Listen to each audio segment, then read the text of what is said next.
At that time, the Lord of the universe, the Supreme Personality of Godhead, who is the well-wisher of all living entities, will descend and kill them, just as Indra smashes the mountains with his thunderbolts. Purport by Srila Prabhupada. As stated in Bhagavad Gita 4:8, the Lord descends as an incarnation to deliver the devotees and kill the miscreants. The Lord of the universe and of everything would appear to kill the sons of Diti because of their offending the devotees of the Lord. There are many agents of the Lord, such as Indra, Chandra, Varuna, Goddess Durga, and Kali, who can chastise any formidable miscreants in the world. The example of mountains being smashed by a thunderbolt is very appropriate. The mountain is considered the most strongly built body within the universe, yet it can be easily smashed by the arrangement of the Supreme Lord. The Supreme Personality of Godhead does not need to descend in order to kill any strongly built body.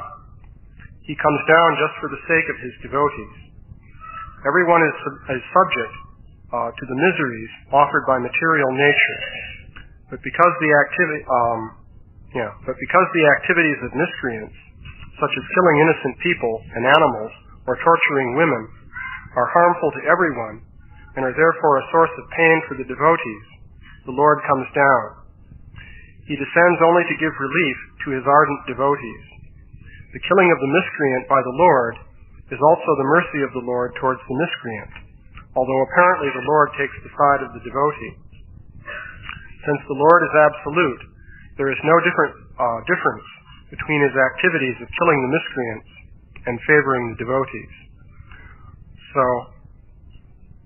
the basic principle being discussed in this verse and purport is that Krishna, the Supreme Personality of Godhead, sometimes descends into this world for the sake of his devotees, but he also has many agents with which he can carry out his activities within the material universe.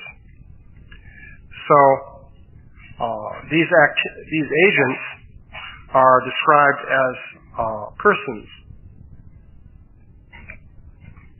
So you have a cosmological situation in which the universe is created by conscious control on the highest level, and it is inhabited by a hierarchy of beings who are organized to act in the service of the Supreme Personality of Godhead. So this conception of the universe is quite different from the conception that you will hear about if you, say, go to a university and study modern scientific subject matter. There, the basic conception that is presented is that matter is the ultimate basis of reality, and matter transforms automatically according to certain laws, and as a result of an evolutionary process of transformation of matter, personalities are produced in due course of time. Mainly this requires a lot of chemical reactions. So after many chemical reactions occur over billions of years, you have the evolution of persons who can then observe the universe and finally come to an understanding of it. So these are the two contrasting pictures of reality. From the modern standpoint, the idea that the various forces of nature are personified by actual conscious living beings with will and different limbs and organs and so forth is very much out of fashion, let us say. It's a concept that does not at all fit into the modern conception of things. Yet, it is possible to draw on both modern scientific ideas and empirical evidence to support this picture of the universe. So I thought I'd just say a few words about that. We don't have too much time for the class today. Recently, just a couple days ago, I gave a lecture up at Worcester Polytechnic Institute in Massachusetts. That's up near Boston. And this was part of a symposium that some students were organizing. The students, it seemed, were hoping to enlarge their educational opportunities a bit. They had heard about many far-out topics, such as evidence of ancient civilizations going far back before what is accepted in their academic courses, and they had heard about UFO entities and all kinds of far-out things of this nature. So they had organized a symposium to basically go over some of these topics. So as it turned out in the end, it was a slightly disorganized symposium, but there were two speakers. One of them was this fellow Stanton Friedman, a nuclear physicist who has given about 600 lectures to the effect that UFOs are real. So he's a person with what you could call nuts and bolts persuasion. He believes that UFOs are actual spaceships coming from another planet. And he hopes that we can reverse engineer them and figure out how to build such things ourselves. So that was his perspective. But what I did was basically make a case for this hierarchical picture of the universe that you find in Vedic literature, using modern scientific material as the basis or foundation for making that case. So the basic presentation was to first of all present some anomalous evidence. Essentially, I presented anomalous evidence in three different categories. The first anomaly that I presented was consciousness. It's interesting. Consciousness has become a topic of controversy among scientists in recent years. There was a book by a philosopher at Tufts University named Daniel C. Dennett entitled Consciousness Explained, in which he tried to eliminate consciousness from the picture. But there was quite a bit of rebuttal to his book. Some people said, well, this is just consciousness explained away. So recently in Scientific American, a fellow wrote an article which is actually in response to Dennett, but it's very interesting that it got published in Scientific American, which is very much a mainstream scientific mouthpiece, you might say. But anyway, the essence of the article was to say that we really can't understand consciousness in terms of patterns of material elements. So this makes it an anomaly in a very fundamental sense, because the most fundamental principle of science as it exists today is that everything can be understood in terms of patterns of material elements. You have basic elements such as atoms and molecules, and if you put them together in a certain pattern, you get different manifestations of phenomena in the universe. And that's the sum and substance of what exists. So everything can be explained in terms of patterns. But this fellow was arguing in Scientific American that consciousness cannot be explained in terms of patterns. So it's a total anomaly. It just doesn't fit into the picture. So that's one observation. The next observation is that we really can't account for where the patterns come from. I gave some examples showing how the theory of evolution doesn't work. Scientists will try to account for the very complex patterns you find in living organisms by evolution, but it doesn't work. It is perhaps possible to explain some things by an evolutionary process, but there are many different systems of organs in the body, especially on the molecular level of living cells and so forth, which you can't explain on the basis of evolutionary theory. So that's another anomaly. So Then I touched on the UFO topic, which was very prominent in this symposium. The students wanted to hear about this. So I pointed out the connection between the UFO phenomenon and paranormal phenomena. Now, this is something that is not found in the typical university education, but there is a vast body of material concerning what could be called the paranormal. Basically, in the context of Vedic literature, what this refers to is subtle dimensions of reality and the mystic siddhis. Just to give an example, there's something called prapti siddhi. Actually, recently in Folio, I looked up Srila Prabhupada's comment about the pomegranates from Afghanistan. He actually said it. You can find it in Folio if you like by looking under pomegranate. I think there are two references, and that is one of them. So, anyway, Srila Prabhupada said that a sort of guru or instructor that he had when he was young said that his guru was actually able to use this mystic siddhi called prapti, and he demonstrated it by reaching out and taking some pomegranates from Afghanistan, which then appeared there in the room somewhere in India. So that's an example of a mystic siddhi. So it appears there that a material object in one place goes to another place, but it doesn't cross the space in between. It sort of skips over the space. So how is that possible? Well, we understand from Vedic literature that that is indeed possible. It's very commonly mentioned in the context of Vedic literature that this kind of thing can happen. It turns out there's a huge amount of empirical data which people have collected indicating that this kind of thing can happen.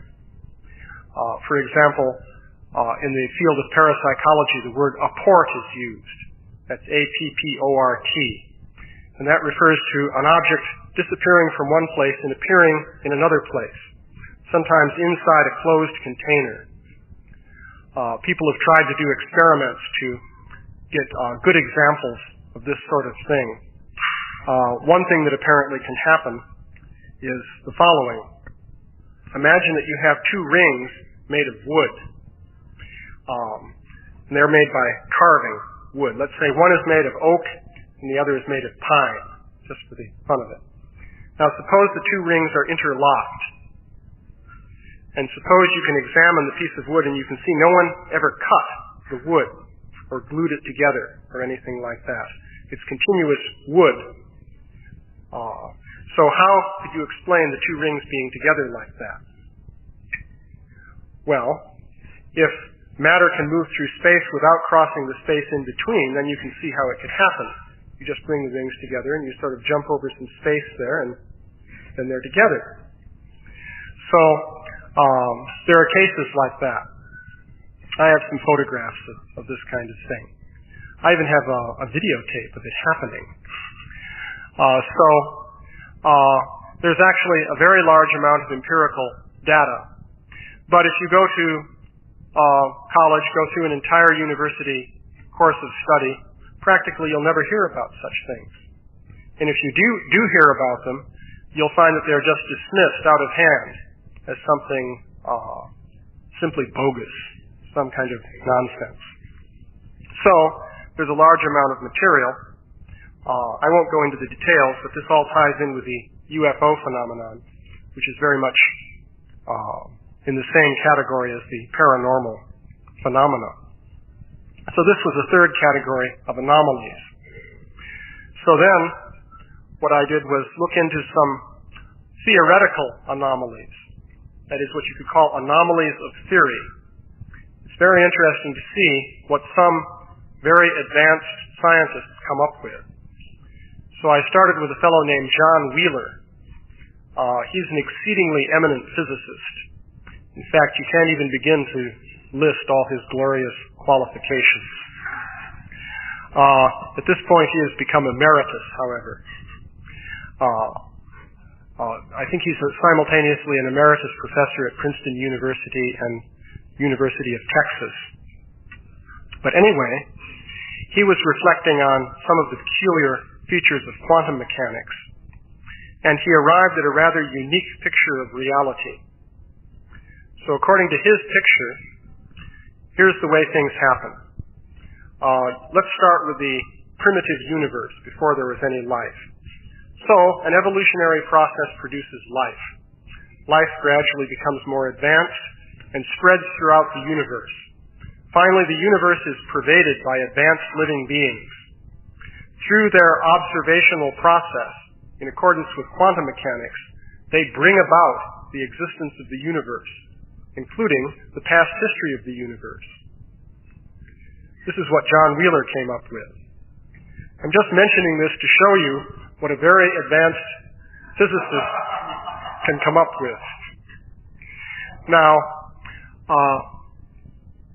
it was very interesting to see some of the details that he introduced to substantiate this.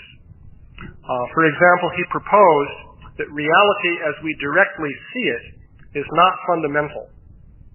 Even space and time are not fundamental. This was the key to his idea that the observations in the future create the past, because he thinks that time ultimately is illusory. Actually, Albert Einstein also had that concept.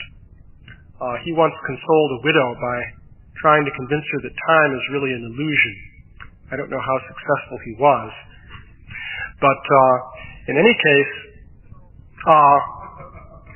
so Wheeler introduced ideas of this nature. There's another fellow named Frank Tipler, who's a physicist at Tulane University, and who works with Stephen Hawking. I guess that's his main claim to fame, because Stephen Hawking is exceedingly famous these days. In any case, he also proposed a theory in which you start with evolution in a primitive universe. Life expands throughout the universe until the universe is pervaded by life. But in his theory, the life organizes itself into an ultimate supercomputer. And at the end of the universe, the supercomputer simulates the creation of the universe.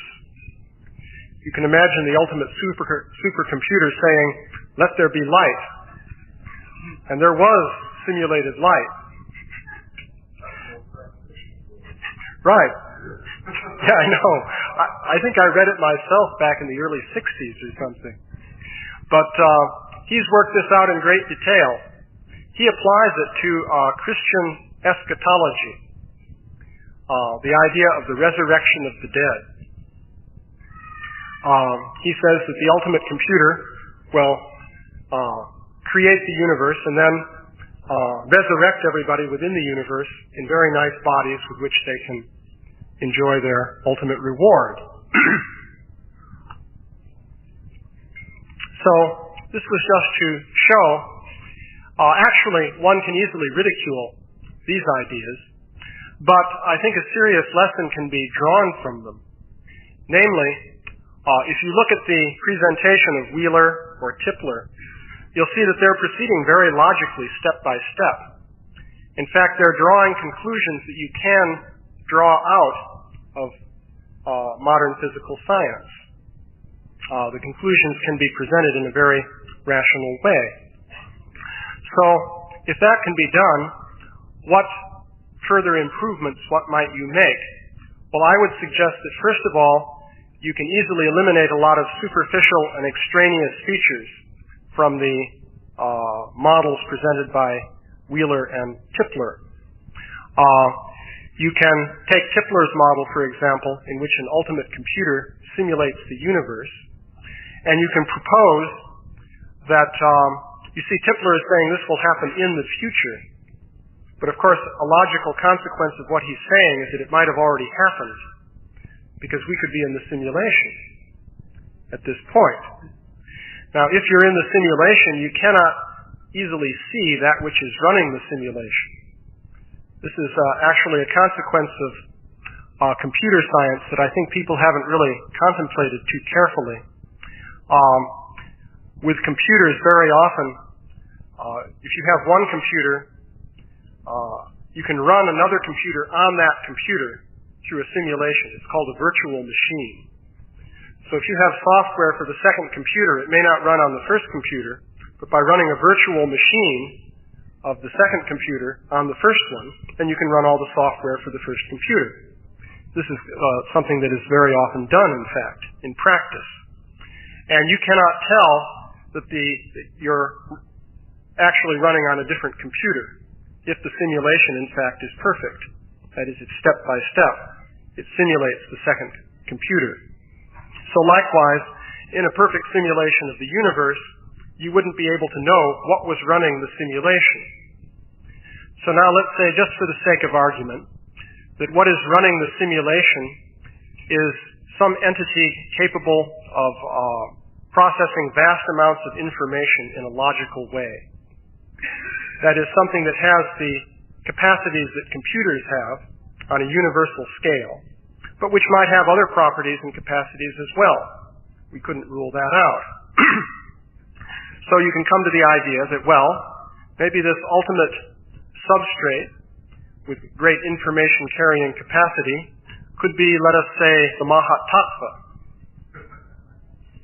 In that case, what you arrive at is the Vedic model, in which the universe is a manifestation of Maya, or illusion, and it is being manifested through the programming of this substrate called the Mahatattva. Now, in this model, it's interesting. Tipler would say that his ultimate computer evolves the capacity to do all these amazing things.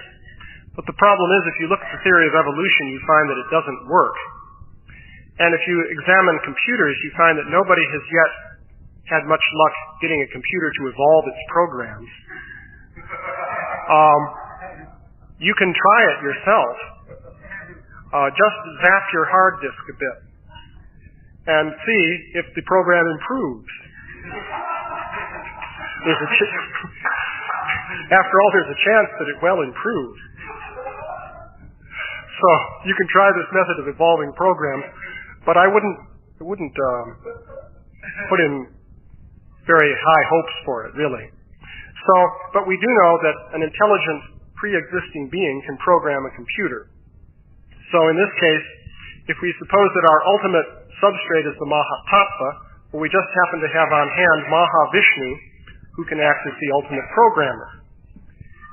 He can organize the Mahatattva by transmitting into it data representing the karma of unlimited living entities, and thus set into motion transformations through the agency of eternal time, which manifest all kinds of different illusory life situations within the universe. So one can introduce these ideas. Then you can circle back a little bit and consider the original point that I made, namely that consciousness cannot be understood in terms of patterns. Now, this fellow Tipler is of the persuasion that life and consciousness can be understood in terms of patterns. So his model involves pure reductionism. And that is, in fact, why he's able to propose the resurrection of the dead. Is because it's very simple. If you are essentially a pattern, then you can make a copy of the pattern. It's just a matter of putting all the little pieces together. So he proposes that we are essentially patterns, so therefore we could be resurrected in the Christian sense just by making a copy.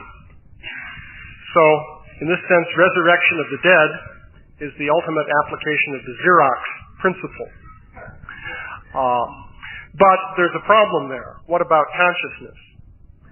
Tipler doesn't really deal with this question, because consciousness really cannot be understood in terms of patterns. So the solution there is to say, well, consciousness seems to be a fundamental, irreducible principle. You can't break it down to something lesser than consciousness itself. So let us suppose that we have some fundamental, irreducible conscious entities, and we link them up with this illusory world produced by this ultimate computer-like substrate. so that they have experiences generated within this illusory world. Basically, this gives you a virtual reality model in which you have conscious entities, a world of illusion created by some computer-like process, and some kind of sensory interface or link. So this is, once again, bringing one back to the Vedic model, in which you have spirit souls who are of a completely different nature than the material energy. And basically, the spirit souls never really enter into the world of Maya, but they get linked up with it, so that their spiritual senses are channeled through material senses, and then they identify with illusory bodies within the world of Maya, and undergo different experiences. And all of this is controlled by the ultimate programmer, which in this case would be Mahavishnu.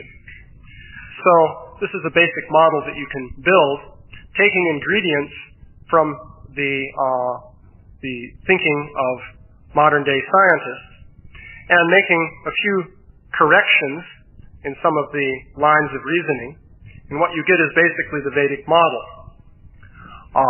You can then apply that also to a discussion of the paranormal evidence, and point out that this model should incorporate such things as mystic cities and so forth, and also different categories of living beings within the universe. And essentially you wind up with the picture which is being presented in this verse in Purport. Namely, you have a universe being controlled by a hierarchy of conscious living beings with an ultimate conscious creator who is outside of the universal system. Now, the final detail, of course, is that this ultimate conscious creator can actually personally enter into the universe as an avatar. That would be an additional feature of the model. Actually, I didn't introduce that feature. But anyway, it was interesting. The students were quite receptive to all this. I think that a lot of students are quite ready at the present time to investigate and delve into ideas that you don't find in their ordinary university education. There were a couple of professors who were duly outraged.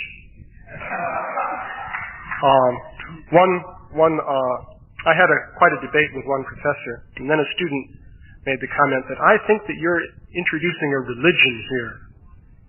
And the professor immediately started applauding and saying, "Yay, that's right." So, anyway, he was right. Actually, another point that I made in the presentation, though, is that you ultimately cannot separate religion and science. And actually, the comments made by this professor were along the lines that religion is basically something to be rejected from a scientific discussion. Actually, the question came up in a very natural way. After I presented all these things, I was basically asked the origin of the jiva question by one student. The student said, well, if these conscious entities are entangled in this world of illusion, and you have this supreme intelligent controller who's behind the whole display, then how did this come about? And why did this controller bring about such a situation? So it's the good old origin of the jiva question. Or, not the origin of the jiva exactly, but the origin of the conditioned state of the jiva. So, I briefly summarized the basic position on that. I said, but what you've asked here is a theological question. So I have no recourse but to give you a theological answer. And then I pointed out that, well, what can I do? So immediately this lady professor said, is that your agenda? Your agenda is just to say how the soul got into matter and so forth. And so I just pointed out to her that, well, these questions do come up. This fellow asked me this question, which does come up very naturally in the course of the discussion. So what should I do? Not give an answer? Or maybe we shouldn't even ask such questions. Actually, that would be more or less the standard approach within science. You don't ask questions like that.